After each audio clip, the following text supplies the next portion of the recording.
మీకు ఇల్లు అద్దెకి ఇవ్వడం కుదరదు. వెంటనే ఖాళీ చేయండి. ఏంటమ్మా సడన్ గా బయటకు వెళ్ళిపోమంటున్నారు? ఇదిగో చూడండి, ఇది మామూలుగా షూటింగ్లకి ఇచ్చే ఇల్లు. మీ అమ్మా నాన్నగారు వస్తున్నారని చెప్పావు కదా, నేను తెలియకుండా ఒప్పేసుకున్నాను. ఇప్పుడు మెహరున్నీసా వాళ్ళ నాన్నగారు వస్తున్నారు. మెహరున్నీసా ఎవరు? నా కూతురు. వాళ్ళ నాన్న మీకేం కావాలి? అబ్బా గిచ్చింది. గిల్లకుంటా పోయిన నెల ఇలానే ఓ పార్టీ వచ్చింది. పోలీసు రైడింగ్ గీడింగ్ జరిగింది. ఇలానే గిల్లుకుంటూ గిచ్చుకుంటూ అల్లరి చేశారు. వెంటనే ఇల్లు ఖాళీ చేసేయండి. ఏంటో తప్పుగా మాట్లాడుతున్నారు? నన్ను చూస్తే అలా కనపడుతున్నారా? ఇదిగోటి తాళి. ఏంటి మాట్లాడు చెప్పు. అయ్యో తాళేనండి.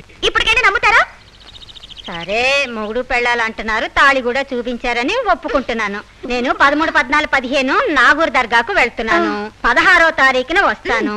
ఇల్లు ఖాళీ చేస్తాను కదా. షూటింగ్ ఉంది, వస్తాను. సినిమా యాక్టర్స్ వస్తారు. మేము యాక్టర్లే కదా. అమ్మయ్యా, షాజహాన్ నుంచి తప్పించుకున్నాం. షాజహానా? నూర్జహాన్ కదా, ఎందుకలా మర్చిపోతావు? నాకు మెమరీ పవర్ ఎక్కువలే. సుందరి వాళ్ళ నాన్న పేరు బాలరాజే కదా.